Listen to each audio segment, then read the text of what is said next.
ನಮಸ್ಕಾರ ನನ್ನ ಪ್ರಿಯ ಬಾಂಧವರೇ, ನಮ್ಮ ಪದ್ಮಾವತಿ ಚಾನಲ್ಗೆ ಸ್ವಾಗತ.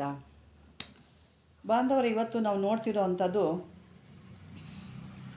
ಈ ಅಧಿಕಾರಿಗಳ ವಶೀಕರಣ ಯಂತ್ರ ಅಂತಂದ್ಬಿಟ್ಟು, ಅಧಿಕಾರಿಗಳನ್ನ ವಶಪಡಿಸ್ಕೊಳ್ಳೋದು ಹೇಗೆ ಅಂತಂದ್ಬಿಟ್ಟು. ಏಕೆಂದರೆ ಸಾಕಷ್ಟು ನಿಮಗೂ ಕೆಲಸ ಆಗಬೇಕಾಗಿರುತ್ತೆ, ಕೆಲವು ರಾಜಕೀಯಗಳ ಹತ್ರ ಹೋಗೋದಿರುತ್ತೆ, ಕೆಲವು ದೊಡ್ಡ ದೊಡ್ಡ ಅಧಿಕಾರಿಗಳ ಹತ್ರ ಹೋಗಬೇಕಾಗಿರುತ್ತೆ, ಕೆಲವು ಕಚೇರಿಗಳು ಇಂಥವೆಲ್ಲ ಹೋಗೋದಿರುತ್ತೆ. ಅವಾಗ ಹೋದಾಗ ಅವರು ಇಲ್ಲ ಒಂದು ಲಂಚ ಎಕ್ಸ್ಪೆಕ್ಟ್ ಮಾಡ್ತಾರೆ, ಅಥವಾ ಅಲ್ಲಿ ನಿಮ್ಮನ್ನು ಭೇಟಿ ಆಗಲಿಕ್ಕೆ ಬಿಡಲ್ಲ. ನಾಳೆ ಬನ್ನಿ, ಇವತ್ತು ಬನ್ನಿ, ಇನ್ನೊಂದು ದಿವಸ ಬನ್ನಿ ಅಂತ ಈ ರೀತಿ ನಿಮ್ಮನ್ನು ತಳ್ತಾನೇ ಇರ್ತಾರೆ. ಸಾಕಷ್ಟು ಜನ ಅದರಲ್ಲಿ ಬಡವ್ರಿಗಂತೂ ಭಾಳ ಅದು ಕಷ್ಟದಲ್ಲಿದೆ, ಅದು ಹೇಳೋಕ್ಕೆ ಆಗಲ್ಲ ಅದು. ಹಾಗಾಗಿ ಇಂಥವ್ರನ್ನ ಒಂದು ಅಧಿಕಾರಣ ವಶಿ ಮಾಡ್ಕೊಳ್ಳೋದು ಹೇಗೆ ಅಂತ ಅನ್ನೋದು, ಇದನ್ನು ಮಾಡಿಕೊಂಡು ನೀವು ಅದನ್ನು ಪ್ರೊಸೀಜರ್ ಯಾವ ರೀತಿ ಮಾಡೋದು ಅಂತ ನಾನು ಹೇಳ್ತೀನಿ. ಈಗ ಇದನ್ನು ಮಾಡುವಂಥ ದಿನ ಬಂದು ಶನಿವಾರ, ಭಾನುವಾರ, ವಾರದಲ್ಲಿ 2 ದಿವಸ ಮಾತ್ರ ಮಾಡಬೇಕಾಗುತ್ತೆ. ಇದನ್ನು ಈ ಭುಜಪತ್ರ ಗೊತ್ತಿರುತ್ತಲ್ವ, ಸಾಮಾನ್ಯವಾಗಿ ಎಲ್ಲರಿಗೂ ಗೊತ್ತೇ ಇರುತ್ತೆ. ಭುಜಪತ್ರ ತೊಗೋಬೇಕು. ಭುಜಪತ್ರ ನಿಮಗೆ ಸಿಗಲಿಲ್ಲ ಅನ್ನೋದಿದ್ದರೆ ಮಾಮೂಲಿ ತಾಮ್ರದ ತಗಡು ತೊಗೋಬೇಕು. ಅದನ್ನು ತಾಮ್ರದ ತಗಡಾದರೆ ನೀಟಾಗಿ ಅದನ್ನು ಸ್ವಚ್ಛ ಮಾಡಿ ಶುದ್ಧಿ ಮಾಡಿ, ಅದಕ್ಕೆ ಅದು ಕೆಲವು ನಾನು ಹೇಳಿದ್ದೀನಿ ಯಾವ ರೀತಿ ಶುದ್ಧಿ ಮಾಡಬೇಕು ಅಂದ್ಬಿಟ್ಟು. ಆ ರೀತಿ ಶುದ್ಧಿ ಮಾಡಿ ಇಟ್ಕೋಬೇಕು. ತದನಂತರ ಅದನ್ನು ಈ ಒಂದು ಗೋರೋಜನ, ಕಸ್ತೂರಿ, ಕುಂಕುಮ ಇವೆಲ್ಲ ಮಿಕ್ಸ್ ಮಾಡಿ ಒಂದು ಪೇಸ್ಟ್ ಥರ ಮಾಡಿಟ್ಕೋಬೇಕು. ಪೇಸ್ಟ್ ಮಾಡಿಟ್ಕೊಂಡು ಈ ಒಂದು ಆ ಭುಜಪತ್ರೆ ಅಥವಾ ಒಂದು ತಾಮ್ರದ ತಗಡು ಏನಿರುತ್ತೆ ಅದರಲ್ಲಿ ಬರ್ಕೋಬೇಕು. ಅದನ್ನೇನು ನೀವು ನೀಟಾಗಿ ಕಾಣಬೇಕು ಅಕ್ಷರಗಳೆಲ್ಲ ಅನ್ನೋದೇನು ಬೇಕಾಗಿಲ್ಲ, ಬರೆದಿದ್ದೀರಾ ಅಷ್ಟೇ, ನಿಮಗೆ ಕಾಣಿಸುತ್ತೆ ಅಷ್ಟು ಮಾತ್ರ ಮಾಡ್ಕೊಳ್ಳಿ. ಅದಾದಮೇಲೆ ಸ್ವಲ್ಪ ಅದು ಡ್ರೈ ಆಗಲಿ, ಅದು ಸ್ವಲ್ಪ ಹಾರಕ್ಕೆ ಬಿಡಿ. ಅದನ್ನು ಹಾರಕ್ಕೆ ಬಿಟ್ಟು ನಿಮ್ಮ ಮನೆ ದೇವ್ರ ಹತ್ರ ಒಂದು ಹಿಡಿ, ಅದನ್ನು ಇಟ್ಟು ಅದಕ್ಕೆ ಮಾಮೂಲಿಯಾಗಿ ಪೂಜೆ, ಒಂದು ಧೂಪ ದೀಪ ನೈವೇದ್ಯ ಎಲ್ಲ ತೋರಿಸಿ ಸ್ವಲ್ಪ ಒಂದೆಲ್ಲ ಮಾಡಿ ಪೂಜೆ ಮಾಡಿಬಿಟ್ಟು ಅದನ್ನು ಸುರುಳಿ ಸುತ್ತಿ, ಮಾಮೂಲಿಯಾಗಿ ಸುರುಳಿ ಸುತ್ತಿ ಒಂದು ತಾಯ್ತದಲ್ಲಿ ಹಾಕ್ಕೊಳ್ಳಿ. ಮಾಮೂಲಿ ಗೊತ್ತಿರುತ್ತೆ ನಮ್ಮ ವೀಕ್ಷಕರೆಲ್ಲ ತಾಯ್ತಗಳು ಅಂದರೆ ಏನು ಅಂತ ಗೊತ್ತಿರುತ್ತೆ. ಆ ರೀತಿ ಒಂದು ತಾಯ್ತದಲ್ಲಿ ಅದನ್ನು ಬಂಧನೆ ಮಾಡ್ಕೊಳ್ಳಿ, ಅಂದರೆ ಅದರೊಳಗಡೆ ಹಾಕಿಬಿಟ್ಟು ಅದಕ್ಕೆ ಇದಕ್ಕೇನು ಮಂತ್ರ ಎಲ್ಲ ಏನೂ ಇಲ್ಲ, ಇದಿಷ್ಟೇ. ನೀವು ಹೇಳ್ಕೋಬೇಕಾರೆ ಅಥವಾ ನಿಮಗೆ ಇಂಥ ಅಧಿಕಾರಿ ಹತ್ರ ಹೋಗ್ತಿದ್ದೀನಿ ಅನ್ನೋದು ಏನಾದರೂ ಗೊತ್ತಿದ್ದು, ಅವ್ರ ಹೆಸರು ಏನಾದ್ರು ಗೊತ್ತಿದ್ದು ಅಂದರೆ ಆ ಹೆಸರನ್ನ ನೀವು ಹೇಳ್ಕೊಬೋದು. ಇಂಥವರು ವಶೀಕರಣ ಆಗಲಿ, ಇಂಥ ಮನುಷ್ಯ ನನಗೆ ವಶೀಕರಣ ಅಂತ ಯಾರಾದರೂ ಆಗಲಿ, ಗಂಡಸಾಗಲಿ ಹೆಂಗಸಾಗಲಿ ಯಾರಾದರೂ ಆಗಲಿ, ಇವರು ಹಿಂಗೆ ನನಗೆ ವಶೀಕರಣ ಆಗಲಿ, ನನ್ನ ಕೆಲಸಗಳನ್ನ ಅವರು ಮಾಡಿಕೊಡ್ಲಿ, ಮತ್ತು ನನ್ನ ಹತ್ರ ಚೆನ್ನಾಗಿ ಮಾತಾಡಲಿ ಅನ್ನೋದು ನೀವು ಬರ್ಕೊಂಡು ಅದನ್ನು ಮಾಡ್ಕೊಂಡು ಹೋಗ್ಬೇಕು. ಅಂದರೆ ಸರಿಯಾದ ನಿಮ್ಮ ಕೆಲಸಗಳಿಗೆ, ತುರ್ತುವಾಗಿರೋ ಕೆಲಸಗಳಿಗಿದೆ, ಹಣಕಾಸು ಕೊಡಲಿಕ್ಕಾಗಲ್ಲ ಅಂಥವ್ರಿಗೆ ನೋಡ್ಕೊಂಡು ಮಾಡಿ. ನೀವು ಸುಮ್ಮನೆ ಏನೋ ಅವ್ರನ್ನ ದುರ್ಬಳಕೆ ಎಲ್ಲ ಮಾಡ್ಕೊಳಕ್ಕೆ ಹೋಗಬೇಡಿ. ಆ ಥರ ಆದರೆ ಇದು ಕೆಲಸ ಮಾಡೋದಿಲ್ಲ.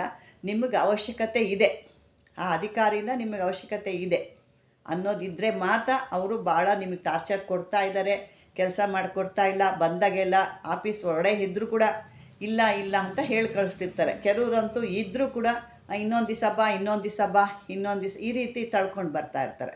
ಕೆಲವೊಂದು ಎಲ್ಲ ರೀತಿಲೂ ಬರಲ್ಲ, ಕೆಲವೊಂದು ವಿಷಯಕ್ಕೆ ನಾನು ಹೇಳ್ತಾ ಇದ್ದೀನಿ. ಅಂಥದ್ದೆಲ್ಲ ಆಗಬೇಕು ಅಂದಾಗ ಈ ಯಂತ್ರನ ಬರೆದಿದ್ರಲ್ಲ ಅದನ್ನು ಪೂಜೆ ಎಲ್ಲ ಮಾಡಿ ಸುರುಳಿ ಸುತ್ತಿ, ಅಂದರೆ ನಿಮಗೆ ಭಾಳ ದೊಡ್ಡದಾಗಿ ಬರ್ಕೋಬೇಡಿ, ಚಿಕ್ಕದಾಗಿ ತೊಗೊಳ್ಳಿ. ನಿಮ್ಗೆ ಒಂದು ತಾಯ್ತ ಎಷ್ಟು ದೊಡ್ಡದಕ್ಕೆ ಬೇಕೋ ಅಷ್ಟು ದೊಡ್ಡದು ನೋಡ್ಕೊಳ್ಳಿ, ಅಷ್ಟೇ ಚಿಕ್ಕದಾಗೆ ಈ ಒಂದು ಅಕ್ಷರಗಳನ್ನ ಬರಿಬೇಕು. ಬರೆದು ಅದನ್ನು ಪೂಜೆ ಎಲ್ಲ ಮಾಡಿಬಿಟ್ಟು ಅದು ಮುಂದಿನ ಈ ಒಂದು ಕೈ ಇದೆಯಲ್ವ, ಮುಂಗೈ, ಮುಂಗೈಗೆ ಕಟ್ಕೋಬೇಕು. ನಾನು ಕೆಲವೊಂದು ಹೇಳಿದ್ದೆ ನಿಮಗೆ, ಕೆಲವೊಂದು ಸಹದೇವಿ ಗಿಡದ್ದು ಕೂಡ ಲಕ್ಷ್ಮಿಗಾಗಿ ನಾವು ಮಾಡಿದಾಗ ಅದನ್ನು ಕೂಡ ಅದೇ ರೀತಿ ಮುಂಗೈ ಕಟ್ಕೋಬೇಕು ಅಂತಲೇ ಹೇಳಿದ್ದೆ ನಾನು. ಆ ರೀತಿ ಕೆಲವೊಂದು ಯಂತ್ರಗಳನ್ನ ಮುಂಗೈಗೆ ಕಟ್ಕೋಬೇಕು. ಅಂದರೆ ಮುಂಗೈನ ಕಟ್ಕೊಂಡಾಗ ಅದು ಒಳ್ಳೆ ಕೆಲಸ ಮಾಡುತ್ತೆ. ಆ ರೀತಿ ಮಾಡಿ ನೀವು ನಿಮ್ಮ ಕೆಲಸಗಳ, ಮತ್ತು ಅದನ್ನು ನೀವು ಬಿಚ್ಚಿಕ್ಕೋದು ಅಂಥದ್ದೆಲ್ಲ ಏನು ಮಾಡಬೇಕಿಲ್ಲ. ಭಾಳ ದಿವಸ ಆಗುತ್ತೆ, ಮತ್ತು ನಾನು ಯಾವುದಾನ ಒಂದು ಅಧಿಕಾರ ನೋಡೋಕ್ಕೆ ಅನ್ನೋದಿದ್ದರೆ ಬಿಚ್ಚಿಡ್ಬೋದು. ಅಥವಾ ನೀವು ಜಾಸ್ತಿ ಅಧಿಕಾರಿಗಳ ಜೊತೆಲೇ ಇದ್ದೀರಾ, ದಿನ ಅವ್ರು ಭೇಟಿ ಮಾಡ್ತಾನೆ ಇರ್ತೀರ, ನಿಮಗೂ ಅವ್ರ ಸಂಬಂಧಗಳಿರುತ್ತೆ ಕೆಲವೊಂದು ಅನ್ನೋದಿದ್ದರೆ ನೀವು ಎನಿ ಟೈಮ್ ಅದು ಕಟ್ಕೋಬೋದು. ಕಟ್ಕೊಂಡು ಅವ್ರ ಜೊತೇಲಿ ಒಡನಾಟ ಇದ್ದಾಗ ದಿನಂಪ್ರತಿ ಅವರು ನಿಮಗೆ ಒಂದು ರೀತಿ ವಶೀಕರಣ ಹಾಕ್ತಾರೆ. ಯಾಕೆಂದರೆ ಇದು ಅಧಿಕಾರ ವಶೀಕರಣ ಯಂತ್ರ ಅಂತಲೇ ಇದಕ್ಕೆ ಹೆಸರು. ಇದಕ್ಕೆಲ್ಲ ಮತ್ತೆ ನೀವು ಮಾಡಬೇಕಾದ್ರೆ ಒಂದು ದೀಪ ಹಚ್ಚಿಕ್ಬೇಕು, 2 ಊದುಬತ್ತಿ, ಎಲೆ ಅಡಿಕೆ ಮಾಮೂಲಿಯಾಗಿ ಗೊತ್ತಿರುತ್ತಲ್ಲ ಆ ರೀತಿ ಎಲೆ ಅಡಿಕೆ ಊದುಬತ್ತಿ ಎಲ್ಲ ಹಚ್ಚಿಕ್ಬಿಟ್ಟು 2 ಬಾಳೆಹಣ್ಣೆಲ್ಲ ತಾಂಬೂಲ ಮತ್ತು ಒಂದು ಕಾಣಿಕೆ, ಆ ತಾಂಬೂಲದೊಳಗೆ ಒಂದು ಕಾಣಿಕೆನ ಇಡಬೇಕು. ಇಟ್ಟು ಅದಕ್ಕೆಲ್ಲ ಪೂಜೆ ಮಾಡಿ ಈ ರೀತಿ ನೀವು ಮುಂಗೈನಲ್ಲಿ ಕಟ್ಕೊಂಡಾಗ, ಇದು ಮಾತ್ರ ಮಾಡೋ ಅಂಥವ್ರು ಶನಿವಾರ ಭಾನುವಾರ ಮಾತ್ರ. ಮತ್ತು ದಿಕ್ಕು ಅಂತಂದರೆ ಇದು ಯಾವ್ದಾದ್ರು ದಿಕ್ಕಿಗೆ ಮಾಡ್ಬೋದು, ಆದರೂ ಇದನ್ನು ಉತ್ತರಕ್ಕೆ ಅಥವಾ ಪೂರ್ವಕ್ಕೆ, ಒಳ್ಳೆ ಕೆಲಸ ಆಗಿರೋದ್ರಿಂದ ಅಥವಾ ಉತ್ತರಕ್ಕೆ ಪೂರ್ವಕ್ಕೆ ಅಂತ ಮಾಡ್ಕೋಬೋದು. ಇದಕ್ಕೆ ಯಾವುದೇ ರೀತಿ ಇದಿಲ್ಲ, ಆದರೂ ಇದನ್ನು ಈ ರೀತಿ ಮಾಡಬೇಕು. ಇದನ್ನು ಬೆಳಗಿನ ಟೈಮ್ ಮಾಡಬೇಕು, ಸ್ನಾನ ಮಡಿ ಆದಮೇಲೆ ಮಾಡಬೇಕು. ಅದಕ್ಕೆ ಮುಂಚೆ ಸ್ನಾನ ಮಡಿ ಇಲ್ಲದೆ ಇದು ಯಾವುದೂ ಮಾಡೋಂಗಿಲ್ಲ. ಸ್ನಾನ ಮಾಡಿ ಶುದ್ಧವಾದ ರೀತಿಲಿ ಕೂತ್ಕೊಂಡು ಇದನ್ನು ಮಾಡಬೇಕಾಗುತ್ತೆ. ನೀವು ಕೂತ್ಕೋಬೇಕಾದ್ರೆ ಒಂದು ಮಣೆನೋ ಅಥವಾ ಒಂದು ಚಾಪೆನೋ ಒಂದು ಬಟ್ಟೆನೋ ಹಾಸ್ಕೊಳ್ಳಿ. ಯಾವುದೇ ರೀತಿ ಬರೀ ನೆಲದ ಮೇಲೆ ಕೂತ್ಕೊಳ್ಳೋಕೆ ಹೋಗಬೇಡಿ. ಇದನ್ನು ಬರೆದು ನಿಮ್ಮ ಒಂದು ಮುಂಗೈಗೆ ಕಟ್ಕೊಂಡ್ರಾಗ ಅದು ನಿಮಗೆ ಸಾಕಷ್ಟು ಕೆಲಸಗಳನ್ನ ಮಾಡಿಕೊಡುತ್ತೆ. ಅದು ನಿಮಗೆ ಅರ್ಥ ಆಗುತ್ತೆ. ಅಂದರೆ ಇವತ್ತು ರೆಡಿ ಮಾಡಿ ನಾಳೆ ಬೆಳಗ್ಗೆನೇ ಕೆಲಸ ಆಗೋಗುತ್ತೆ ಅಂತಲ್ಲ, ಅದಕ್ಕೂ ಸ್ವಲ್ಪ ಸಮಯ ಅಂತ ತಗೊಳುತ್ತೆ. ಅದು ನಿಮ್ಮ ಒಂದು ಚರ್ಮಕ್ಕೆ ಅದು ತಗಲಿ ನಿಮ್ಮಲ್ಲಿರುವಂಥ ನೆಗೆಟಿವ್ ಹೊರಗೆ ಹೋಗಿ ನಿಮ್ಮಲ್ಲಿ ಹೊಸದು ಒಂದು ಪಾಸಿಟಿವ್ ಬಂದು ಸೇರಿದಾಗ ಅದು ಕೆಲಸ ಆಟೋಮೆಟಿಕ್ ಆಗುತ್ತೆ. ಆ ರೀತಿ ಒಡನಾಟ ಇದ್ದವರು ಎನಿ ಟೈಮ್ ಕಟ್ಕೋಬೋದು. ಇದು ಏನು ಅಧಿಕಾರಿಗಳಿಗೂ ಬೇರೆಯವ್ರಿಗೂ ಕೂಡ ವಶೀಕರಣ ಅಂತ ಬರುತ್ತೆ, ಆದರೆ ಜಾಸ್ತಿ ಅಂತ ನಮಗೆ ನಾವು ಅಂತ ಹೇಳೋದು ಅಧಿಕಾರಿಗಳ ವಶೀಕರಣ ಅಂತಲೇ ಇದು ಹೇಳೋದು ಇದಕ್ಕೆ. ಹಾಗಾಗಿ ಇದನ್ನು ಈ ರೀತಿ ಮಾಡಿಕೊಂಡು ಸರಿಯಾದ ರೀತಿ ನೀವು ವ್ಯವಸ್ಥೆ ಮಾಡಿಕೊಂಡ್ರೆ ಸರಿಯಾಗಿ ನಿಮಗೆ ಕೆಲಸ ಆಗುತ್ತೆ. ಮಾಡೋ ರೀತಿಲಿ ಸರಿಯಾದ ಮಾಡಿ. ಇದಕ್ಕೆ ಯಾವುದೇ ರೀತಿ ಮಂತ್ರ ಇಲ್ಲ, ಮತ್ತು ಮಂತ್ರ ಕೊಟ್ಟಿಲ್ಲ ಅಂತ ಹೇಳಕ್ಕೆ ಹೋಗ್ಬಿಡಿ. ಮತ್ತು ಇದು ಅಕ್ಷರಗಳು ಕೂಡ ನೋಡ್ಕೊಳ್ಳಿ, ಅಕ್ಷರ ನೋಡ್ಕೊಳ್ಳಿ. ಮತ್ತು ನಾನು ಏನು ಹೇಳಿದ್ದೀನಿ ಆ ರೀತಿ ಅದು ಕೆಲವೊಂದು ವಸ್ತುಗಳು ಅದನ್ನೆಲ್ಲ ಮಿಕ್ಸ್ ಮಾಡಿ ಬರ್ಕೊಳ್ಳಿ. ಅಥವಾ ನಿಮಗೆ ಅದೆಲ್ಲ ಏನು ಸಿಕ್ಕಲಿಲ್ಲ ಅಂದರೆ ಏನು ತಲೆ ಕೆಡಿಸ್ಕೊಳ್ಳೋದು ಬೇಡ.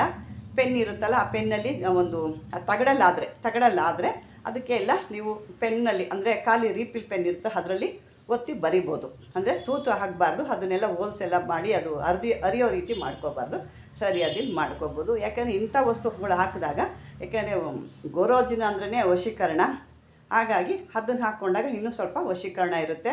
ನೀವು ಗ್ರಂಥಿಯಲ್ಲಿ ಸಿಗೋವಂಥ ಗೋರೋಜಿನ ತಂದಾಕ್ರೆ ಯಾವುದೇ ಕೆಲಸಕ್ಕೆ ಬರಲ್ಲ. ಅದಕ್ಕಿಂತ ಬರೀ ಇದೇ ರೀತಿ ಬರೆದಿಕ್ಕೊಂಡ್ರೂ ಪರವಾಗಿಲ್ಲ. ನಿಮ್ಗೆ ಒರಿಜಿನಲಾಗಿ ಸಿಕ್ಕಿದ್ರೆ ಅದನ್ನು ಮಾಡ್ಕೊಳ್ಳಿ, ಇಲ್ಲಾಂದರೆ ಮಾಮೂಲಿಯಾಗಿ ಇದನ್ನು ಮಾಡ್ಕೊಳ್ಳಿ. ಅಂದರೆ ಸ್ವಲ್ಪ ದಿನ ನೀವು ಕಾಯಬೇಕಾಗುತ್ತೆ. ಇವತ್ತು ಹಾಕಿ ನಾಳೆ ಬೆಳಗ್ಗೆ ಅಥವಾ ಒಂದು ವಾರದಲ್ಲಿ ಅನ್ನೋದಿಲ್ಲ, ಅದು ಸ್ವಲ್ಪ ದಿವಸ ನಿಮ್ಮ ಮುಂಗೈಲಿ ಇದ್ದಾಗಿದ್ದಾಗ ಅದು ಆಕರ್ಷಣೆ ಆಗ್ತಾ ಬರುತ್ತೆ. ಬಂದವರೇ, ಇದು ಒಂದು ಭಾಳ ಚಿಕ್ಕದಾದರೂ ಚೊಕ್ಕವಾಗಿದ್ದರೂ ಕೆಲಸ ಭಾಳ ಅದ್ಭುತವಾಗಿ ಮಾಡೋ ಅಂಥದ್ದು. ಇದನ್ನು ಮಾಡಿಕೊಂಡು ನೀವು ಕೂಡ ಲಾಭ ಪಡ್ಕೊಳ್ಳಿ. ಮತ್ತು ಬೇಕಾದಂಥವ್ರು ಕೂಡ ಸಾಧಕರು ಯಾರ ಇದನ್ನು ಮಾಡಿ ಕೂಡ ಅವ್ರಿಗೂ ಕೂಡ ನೀವು ಕೊಡ್ಬೋದು. ಇದನ್ನು ಬೇರೆಯವ್ರು ಕೂಡ ಶೇರ್ ಮಾಡಿ, ಅವರು ಯಾರಾದರೆ ಮಾಡ್ಕೊಳ್ತಾರೆ. ಯಾಕೆ ಎಲ್ಲರೂ ಕಷ್ಟ ಇರೋದ್ರಿಂದ ಎಲ್ಲರ ಹತ್ರ ಹಣ ಇರೋದಿಲ್ಲ. ಹೀಗೆ ಯಾಕೆಂದರೆ ಒಂದು ಸರ್ಕಾರಿ ಕಚೇರಿಗೆ ಹೋಗಬೇಕು ಅಂದ್ರೇ ಎಲ್ಲ ದುಡ್ಡು ಜೋಬ್ ತುಂಬ ತುಂಬ್ಕೊಂಡು ಹೋಗಿರಬೇಕು. ಎಲ್ಲರ ಹತ್ರನೂ ಆ ರೀತಿ ತುಂಬ್ಕೊಂಡು ಹೋಗೋಕ್ಕಾಗಲ್ಲ. ಇರೋರು ಇರ್ತಾರೆ, ಇಲ್ದಿರೋರು ಕೂಡ ಇರ್ತಾರೆ. ಹಾಗಾಗಿ ಈ ರೀತಿ ಅವರೇ ಸ್ವಂತವಾಗಿ ಮಾಡ್ಕೊಂಡು ಹೋದರೆ ನಿಮ್ಮ ಕೆಲಸಗಳು ಸಲೀಲಿತವಾಗುತ್ತೆ ಅನ್ನೋದು ಇದರ ಉದ್ದೇಶ. ಹಾಗಾಗಿ ಈ ವಿಡಿಯೋ ಒಂದು ಇಷ್ಟ ಆದರೆ ಲೈಕ್ ಮಾಡಿ, ಶೇರ್ ಮಾಡಿ, ಆದಷ್ಟು ಸಬ್ಸ್ಕ್ರೈಬರ್ ಮಾಡ್ಕೊಳ್ಳಿ. ಏನಾದ್ರು ಇದ್ದರೆ ನಿಮಗೆ ಕಾಮೆಂಟ್ ಬಾಕ್ಸಲ್ಲಿ ಹಾಕಿ ಅಂತ ಹೇಳ್ತಾ ಧನ್ಯವಾದಗಳು ನಮ್ಮ ಬಾಂಧವರೇ.